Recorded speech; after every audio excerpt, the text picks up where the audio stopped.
हजरत अभी हम आखिरी पड़ाव में हैं और आखिरी सवाल और ये पूरी डिटेल के साथ कि हज़रत दीवान शाह रहमतुल्लाहि अलैह इनका ख़ानदान की सिलसिला जो उनकी बेटी से सिलसिला शुरू हुआ तो उनकी औलादों से लेकर आज तक की तारीख इसमें बताने वाले हैं।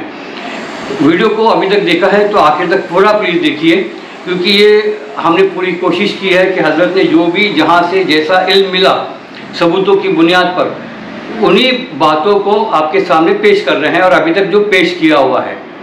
यस सर, हज़रत दीवान शाह उनके इसके बारे में बता दें हम।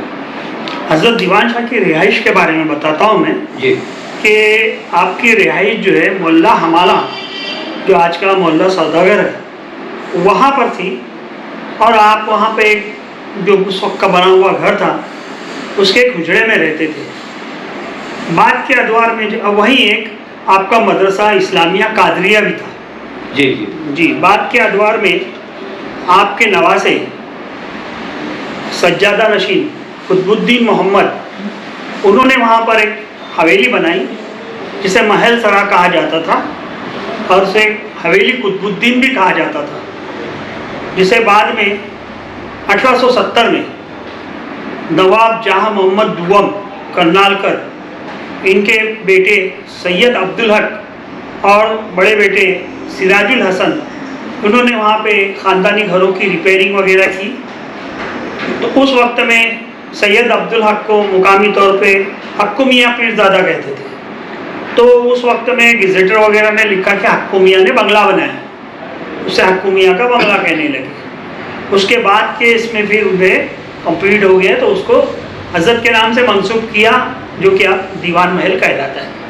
दूसरी जो मालूमात देनी है जैसा आप पूछ रहे थे जी, वो चश्मशाही के बारे में। हाँ चश्मशाही। हाँ, तो चश्मशाही का ऐसा है कि ये कुतुबुद्दीन मोहम्मद सज्जादा इनके एक भाई भी थे नूरुद्दीन और एक मुहिद्दीन थे जो नुलदर्ग और बनारा वगैरह की ज़मीन आप पे थे।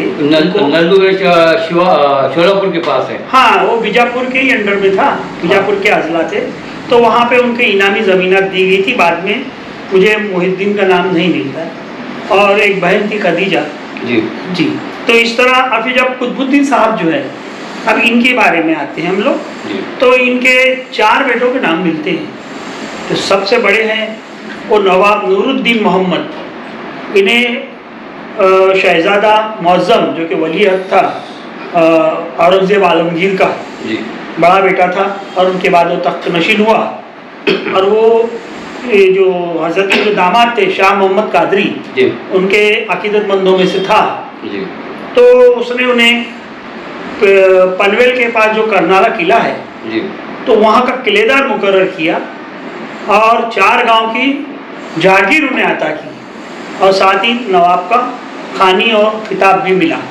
तो वो वहीं पे रहते थे, उन्होंने किलेदारी संभाली थी। नवाब नूरुद्दीन मोहम्मद ख़ान इन्होंने 1734 में उस किले की रिपेयरिंग भी की थी और उसकी दरवाजे पे लिखा हुआ था फारसी में जी नवाब नूरुद्दीन मोहम्मद ख़ान। यस, तो इनके ही बेटों में से एक, इनका तो इंतकाल कुछ 1755 के करीब हुआ। सर डिस्टर्ब कर रहा हूँ। नवाब नूरुद्दीन खान साहब और इन लोग की सरनेम क्या थे, खानदानी ये लोग क्या कहलाते थे? कुछ याद है? शाह कहलाते थे। शाह कहलाते थे। जी जी, आगे आगे कंटिन्यू। और ज़्यादातर तो इनके इसमें मोहम्मद आखिर में लिखा हुआ है। जी आगे। हाँ, जैसा कुतुबुद्दीन मोहम्मद ये इस तरह। जी, तो इनके जो बेटे थे तो उनका भी नाम था नवाब मीर कुतुबुद्दीन खान बहादुर। तो इन्होंने 1761 से कुछ 67 के दरमियान में उसमें वहाँ पे पार्टी लगी हुई है, मुझे मिलती तो आपको देता हूँ। वो उन्होंने वो बावड़ी खुदवाई कुआं जिसे चश्मा चाह कहते हैं और वहाँ जो दूध अच्छा पानी मीठा निकला तो उसका नाम दूध बावड़ी लिखा। हाँ, जो आज वहाँ से गटर गुजर रहा है। हाँ हाँ, वो आज बहुत की गंदे हालत में, लेकिन स्क्रीन पे आपको फोटो और वीडियो दिखाई दे रहा है। हाँ जी। और दूसरा ऐसा है कि उसके जो मेमार थे उसका भी नाम उस पर लिखा हुआ है, बाबला नाइक, जिसने उसे तामीर किया। जो बनाने वाले जो कारीगर थे, मजदूर थे, हाँ, या ठेकेदार था, तो उसका नाम भी उस पर लिखा हुआ है। स्क्रीन पे फोटो दिखाएंगे बावड़ी के अंदर का। हाँ, इनके पास कलेक्शन जो है, मेरे पास कलेक्शन है, उसमें से दूंगा। जी आगे। और उसके बाद में जो है इनके जो है कुतुबुद्दीन सज्जादा के दूसरे जो बेटे थे वो शाह मोहम्मद कादरी अल मारूफ दरवेश और दरवेशी वगैरह में ज़्यादा रहते थे। इनको जुन्नर की और सिन्नर की फौजदारी अता की थी। वो कुछ दिनों तक ही वहाँ रहे, लेकिन उनको रास नहीं आया तो उन्होंने वो इस्तीफा दे दिया। वो वापस आके अपने जो काम थे मजहबी कामों में उसमें वो लग गए। तीसरे जो थे, एक थे वो नासिरुद्दीन। तो उनका नासिरुद्दीन का जिक्र आता है बाद में कि वो उन्होंने हजरत के हाथ का कुछ बकाया था तो उन्होंने सब ये भाइयों ने मिलके अदा किया, उसमें उनका नाम है। उसके बाद में जो शरफुद्दीन मोहम्मद ने उन्हें शहीद लिखा है, तो इसका मतलब कि उस वक्त से पहले वो कभी शहीद हुए, तो उनकी औलाद वगैरह का और बाकी का कोई जिक्र नहीं है। अब जो दूसरे बेटे थे ये शाह मोहम्मद दरवेश जिनकी बातचीत चल रही है, तो इनके औलादों में एक जहाँ मोहम्मद का नाम मिलता है जिनका मज़ार वहाँ ख़ानदानी कब्रिस्तान में है। और ये जहाँ मोहम्मद जो है अव्वल उनका दरगाह के पीछे का हिस्सा। तो इनकी जो वालिदा थी वो लिखा है आरकाट की थी। बहरहाल ये भी आरकाट में, आरकाट के मतलब जो जिसको कर्नाटक कहा जाता था, हाँ, तो उसके यहाँ वहाँ पर बालाघाट और पाएघाट में ये सदर मुहतसब थे जो कि बहुत बड़ा अहदा था। और ये वक्त अहमद शाह का था। मोहम्मद शाह का बेटा अहमद शाह बाद में बैठा था तख्त पर। अहमदनगर की बात नहीं, आरकाटा की नहीं, ये जो है आलमगीर के बाद में जो शाह आलम बैठा था अव्वल, तो उसके बाद में जो दूसरे और बैठे जहादार ये वगैरह, तो उसमें आके मोहम्मद शाह रंगीली जिसे कहते हैं, हाँ, वो बैठा था ना, हाँ, ये उसका बेटा था। अच्छा, अहमद शाह उस वक्त में। तो उस वक्त में वो वहाँ पे थे। और उसके बाद में तीसरे जो और बेटे आते हैं, चौथे, वो शरफुद्दीन मोहम्मद थे उनका नाम। शरफुद्दीन मोहम्मद को दरअसल हजरत कुतुबुद्दीन ने सज्जादगी अपने हयात में ही दे दी थी। हाँ। और बाद में वो वालिद के बाद में वो बने सज्जादा, तो उनसे वो सिलसिला चलता रहा। तो उसके बाद में जो है ये तीनों ख़ानदानों ने ये तय किया कि हर साल में को एक ख़ानदान कोर्स कर लिया करे, क्योंकि सब उस वक्त के हालात भी माशी अख्तर थे, तो ऐसे वक्त में जैसा इसी एक पे बार ना पड़े। और ये भी तय हुआ कि जो भी करेगा तो उससे जो कुछ भी आमदनी वगैरह होगी वो भी उसी की रहेगी। इस तरह जो जहाँ मोहम्मद के बेटे थे अकबर अली ख़ान, जिनकी बीवी चौधरी के यहाँ की थी, मुहिद्दीन चौधरी की बेटी थी वो, महरुन्निसा, समझे, तो वहाँ से जो है वो उसने भी पब्लिश किया था। और उसमें आगे देखिए, हाँ, और उसके पब्लिश में जो कि मुश्तहर करना पड़ता है कि उर्स होने वाला है, तो उसमें भी अतराफ़ के जो लोग थे और गांव के, उनके नाम भी उसमें मौजूद हैं। इस तरह ये सिलसिला चलता रहा और आखिर में जो है तो जायदाद के बंटवारे हुए, जिसमें शरीयत पनाह काजी हैदर, उनके ज़रिए वो किस्मतनामा जिसे कहा गया, एक नाम दिया जाता था, उसमें वो तमाम जायदादों के बंटवारे वगैरह, ये मेरा वो तेरा, ये सब हो गया। काजी हैदर कौन? ये काजी हैदर शरीयत पनाह यानी इधर के काजी होंगे यहाँ के उस वक्त में। वो तो नहीं, ये सब नहीं, ये 1761 की बात, शिवाजी महाराज की, ये 1761 की बात है।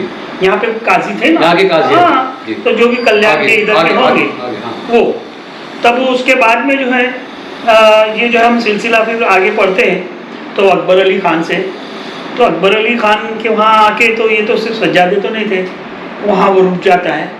और शरफुद्दीन मोहम्मद उस वक्त में हयात है, और कुतुबुद्दीन मोहम्मद भी अपना कुतुबुद्दीन नवाब करनाला किलादार, ये भी मौजूद है। तो वो अपना कुआं बनवा रहा है उस वक्त में। और बाद में 1777 में शरफुद्दीन मोहम्मद इनका इंतकाल हो गया। तब उसके बाद में उन्होंने अपने बेटे सैयद सलाहुद्दीन को अपनी ज़िंदगी में ही सज्जादगी दे दी थी। तो उसके अंदर सैयद सलाहुद्दीन का पीरियड शुरू होता है, जिनके बेटे सैयद शरफुद्दीन थे, उसके बाद में एक सैयद सलाहुद्दीन थे। तब ये नज़दीक आ गया पीरियड, 1777 की बात है। तो 1780 में अंग्रेज़ कल्याण में आ गए थे, अंग्रेज़ बाकायदा कल्याण में आ गए थे, थाना उन्होंने ले लिया था। थाना में जो आखिरी था वो 74 में, वो 6 में वो आनंद राव था, तो तो उससे लड़कर उन्होंने वो ले लिया था। कल्याण की तरफ भी वो छाए हुए थे, इधर उनकी फौज भी जा चुकी थी। तब तो आहिस्ता आहिस्ता इनका पीरियड आ रहा था, पेशवाई ख़त्म हो रही थी। तो फिर ऐसे वक्त में जो है सलाहुद्दीन साहब के जो थे शरफुद्दीन मोहम्मद के बेटे, तो इनका जो है सिलसिला तवल्लियत में रहा। फिर एक वक्त वो आ गया 1800 के बाद में, जब बॉम्बे प्रेसिडेंसी बन गई, और 1863 में ब्रिटिश सरकार ने कानून निकाला कि भाई हर कोई अपनी जो वक्त है यहाँ पे रजिस्ट्रेशन करे।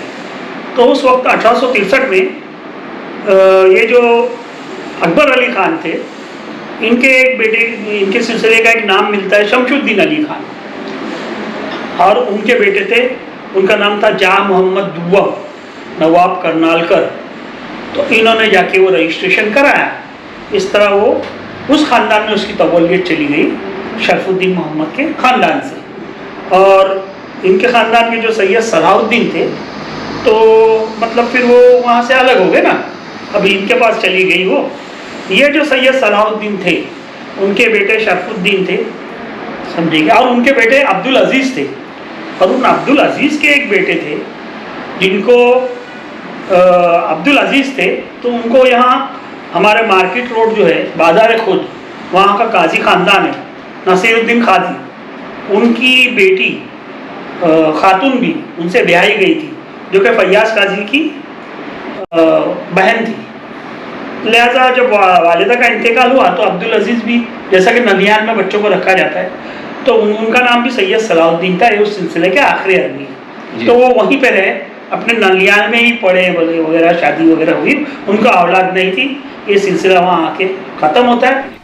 अस्सलाम वालेकुम दोस्तों, वीडियो में आगे बढ़ने से पहले आपको नवाब सैयद जहाँ मोहम्मद दुआम यानी सेकंड करनालकर, यानी नवाब सैयद जहाँ मोहम्मद करनालकर दुआम, इनके 4 बेटे थे और एक बेटी थी। उनके नाम मैं आपको बता रहा हूँ। बड़े बेटे सिराजुल हसन, दूसरे बेटे अब्दुल हक, तीसरे बेटे शमसुद्दीन अली ख़ान, चौथे बेटे अब्बास अली, और एक बेटी थी जो पापा बेगम के नाम से मशहूर थी, जिनकी शादी अब्दुल अली ख़ान से हुई थी। उनके पास में कुरान शरीफ का नुस्खा हज़रत के हाथ का लिखा हुआ, जिसका जिक्र हुआ है, वो मौजूद था, और अभी भी वो मोहम्मद काजी वगैरह इनके पास में वो होगा। अच्छा, इनका हैदराबाद से क्या ताल्लुक, जिक्र किया? हाँ, हैदराबाद से ऐसा इनका ताल्लुक है कि ये लोग ज़्यादातर पनवेल, करनाला और ये वाई वगैरह, इन सब हिस्सों में ये सब पीरज़ादे पहले हुए थे। अभी इनको जहाँ जहाँ मनसब मिलते थे वैसे वैसे जाते थे। कुतुबुद्दीन मोहम्मद बहुत बड़े शख्सियत थी, जिनको नवाब अजीज़ यार जंग ताकली, उन्होंने किताब नवायत में लिखा है कि बख्शी के कोकन थे, बख्शील मुल्क कोकन के पे मास्टर थे। तो इस तरह जो है हैदराबाद के कमरुद्दीन नवाब, कमरुद्दीन चेन बहादुर, उनसे भी इनके जो सिलसिला था वो मिलता है। उनके नाम आते हैं। फ़र्क शहर जो है, शहजादा फ़र्क शहर बैठा, फ़र्क शहर के वक्त में भी इनको हर वक्त पहुँचना पड़ता था, और जो सनदें थी उनकी तजदीद करना पड़ती थी। इस सिलसिले में ये औरंगज़ेब आलमगीर के भी पास गए थे। कुतुबुद्दीन मोहम्मद दरबार जो आलमगीर अखबार जो है, उसमें लिखा हुआ है कि भिवंडी के पीरज़ादे सैयद कुतुबुद्दीन और सैयद नूरुद्दीन, ये दोनों भाई आए हैं, आपसे मुलाकात चाहते हैं। तो औरंगज़ेब ने कहा कि अब जब तक छावनी में रहेंगे, मुलाकात करके कहा, अब जब तक छावनी में रहेंगे तो छावनी की जो मस्जिद है उसमें आया कीजिए, मुलाकात किया कीजिए। यहाँ उनका जिक्र मिलता है। अब ये हैदराबाद का जो मामला आता है, तो इनके लोग जहाँ तहाँ बड़े बड़े ओहदों पे थे। वो उस वक्त में ये सैयद अब्दुल हक जो थे, इन्होंने कुछ ये इंग्लिश मीडियम वगैरह से पढ़े, मिशन स्कूल से, और इन्होंने वो एग्ज़ाम पास किया था। फिर ये हैदराबाद में चले गए, पुलिस सर्विस में थे। तो ये जो नवाब महबूब अली खां के जो वालिद थे, उनके वक्त में इनको सर्विस मिली थी। उसके बाद में बढ़ते बढ़ते ये नवाब महबूब अली खां के इसमें उनके सेक्रेटरीट के होम मिनिस्टर बने हुए, कमिश्नर थे। और उन्होंने लंदन वगैरह सब तब जाके, और हैदराबाद के ट्रेन का जो प्रोजेक्ट है जो आज चल रही है वहाँ से मनमाड़ तक, उसको कहते थे निज़ाम गारंटेड रेलवे, उसे उन्होंने ही पास करके लाया था। इनका नाम दिलेरुल मुल्क, दिलेर दौला, दिलेर जंग, ऐसे इनको खिताब दिए गए थे। और अंग्रेज़ों ने उन्हें सरदार का खिताब दिया था, इसलिए वो सरदार अब्दुल हक कहलाते। हु इज़ हु के अंदर उसका जिक्र है। हाँ, जबकि इनके बड़े भाई जो थे सिराजुल हसन अमीर यारजंग, वो भी वहाँ पर एक्साइज सुप्रिटेंडेंट थे, नासिक में रहते थे बड़ी दरगाह के पास। और तीसरे जो है शमशुद्दीन अली खान, वो वहाँ शमसाबाद में रहते थे, यानी कि सिकंदराबाद, शम्स मंजिल, वो पूरा बहुत बड़ा इलाका है, वहाँ पे ये तमाम ख़ानदान रहा करते थे। इनके वालिद जो है सैयद जहाँ मोहम्मद दुअम, 1857 में 67 में इनका इंतकाल हुआ।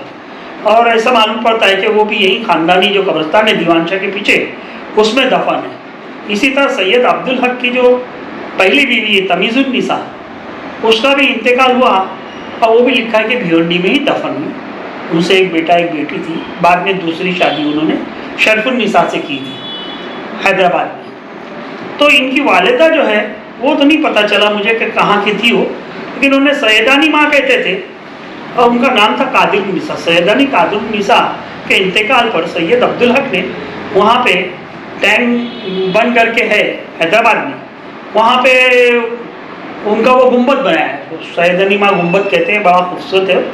हेरिटेज वालों ने उन्होंने अपने कब्जे में रखा है वहाँ, उनका वॉचमैन वगैरह रहता देखते हैं। उसी से लग के जो खुली जगह थी, क्योंकि सैयद अब्दुल हक का रेस्ट हाउस था, वहाँ ठहरते थे, तो उसे अब कब्रिस्तान में तब्दील कर दिया। तो बाकी के लोग जो है उस वक्त से वहाँ सैयद अब्दुल हक भी उधर ही दफन है, बाकी के लोग सब वहाँ दफन है। अब यहाँ दूसरा ऐसा पार्ट है कि ये जो जहाँ मोहम्मद थे दुअम, नवाब करनारकर, तो इनके भाइयों में कुतुबुद्दीन भी थे।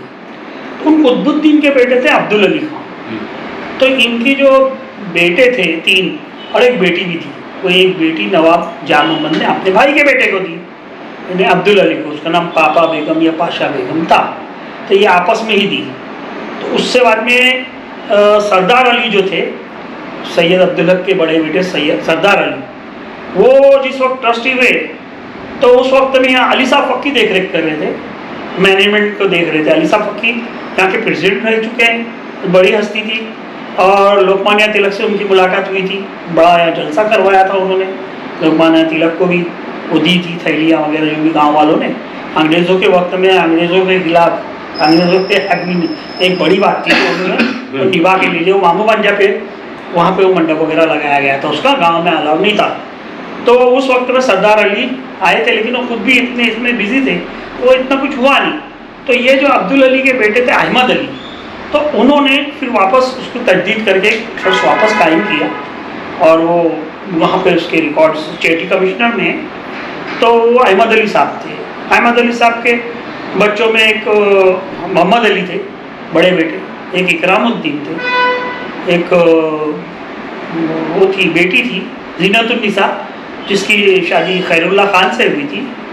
और यही मोहम्मद अली जो थे, इनके बेटे हैं असद, जो कि आज के हालिया ट्रस्टी हैं। और वहाँ एक रूम है मुसाफिर खाने में, तो किसी काम से जब आते हैं तो वो वहाँ ठहरते हैं। तो यहाँ तक तो आज तक का 2024 तक का मैंने आपको 1700 से लेकर यहाँ तक का दिया। जी लाया। इसके कुछ आपको पूछना है तो वो भी आप पूछ सकते हो। जैसा आप बता रहे थे कि मुझे करनाला के बारे में बता वगैरह, हाँ। तो जैसे ये नवाब नूरुद्दीन मोहम्मद जो है, इसने वहाँ रिपेयरिंग करके ली थी 1734 में, इसका नाम लिखा हुआ था। बाद का जब पीरियड आया कि जब मराठों ने जब कब्जा लिया तो उसी में वो किला भी उनके कब्जे में गया, लेकिन इनकी जायदादें नहीं थी, ये वहीं कहीं दफन हुए वगैरह। और नवाब कुतुबुद्दीन का नाम जो है, मुझे वहाँ पनवेल में करम अली शाह की दरगाह पे, वहाँ पे एक पाटिया जो लगी हुई थी, उसमें उन्होंने नवाब आप आपटा लिखा है। तो ये मतलब उनके ही कुछ ना कुछ अकीदतमंद होंगे, ये सिलसिले होंगे, तो वो वहाँ दफन हो गए।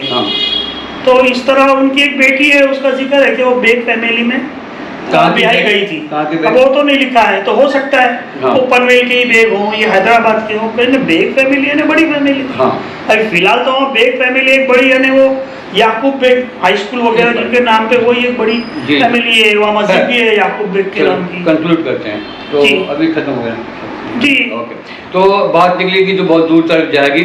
मेरा मकसद कि सही मालूमात पहुँचाना आप लोगों तक और तफसील के साथ पहुँचाना, कि किताब किसी ने अगर आज के ज़माने नहीं भी पढ़ी और जब भी किसी को दिल में आ जाए तो इतना सारा बड़ा सा वीडियो हमारा देखिए, हमने इंटेंशनली इसको वैसा बनाए हैं।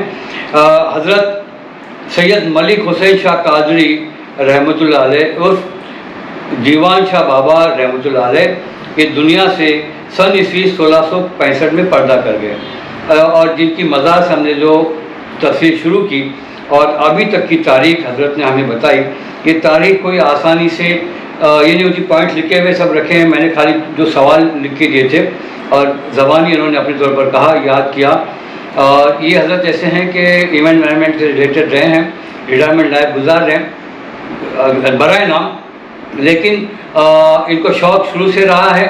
ये दूर दराज के इलाकों तक ये जाते रहे हैं, वहाँ विज़िट करते हैं, चाहे अलीबाग के पास का चेवल बंदरगाह हो, दाबोर की काड़ी हो, हैदराबाद हो, आर्किटेक्ट को कांका जो अभी जिक्र किया, अहमदनगर, मुख्तलिफ इलाकों में हिंदुस्तान के घूमे, किताबें भी पढ़ी, जाके विज़िट भी किया, कलेक्शन किया और ये सारी मालूमात आप तक इतने कम वक्त में अगर देखा जाए तो पहुँचाई, जिसके लिए हम जनाब नवीद गुलजार पटेल साहब के मशकूर ममनून हैं कि अल्लाह ने इतना ख़जाना दिया, इतनी मेहनत की और याददाश्त भी माशाल्लाह है। कितनी उम्र होगी जनाब आपकी? 67 प्लस ये इनकी एज है, तो हम उनके मशकूर हैं।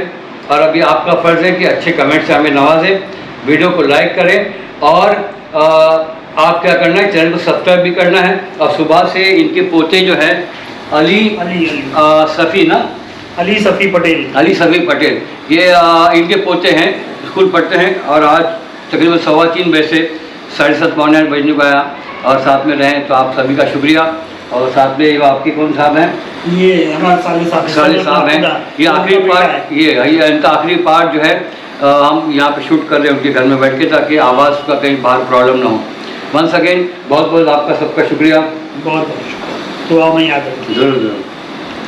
तो ये भिवंडी की तारीख भी थोड़ी सी इसमें आ गई और कोकन की जो तारीख, लोग कहते हैं कि कोकन की तारीख, ऐसे ऐसे अनमोल हीरे अल्लाह हम तक भेजता है, कांटेक्ट कराता है और हम लोगों तक को पहुँचाते हैं। यकीनन ये भिवंडी वालों के लिए भी बहुत एजाज़ की बात होगी कि इतना अच्छा बेहतरीन वीडियो शायद यूट्यूब पे या कहीं भी आपको कम वक्त में मालूमात नहीं मिलेगी। अस्सलामु अलैकुम वरहमतुल्लाहि वबरकातुहू।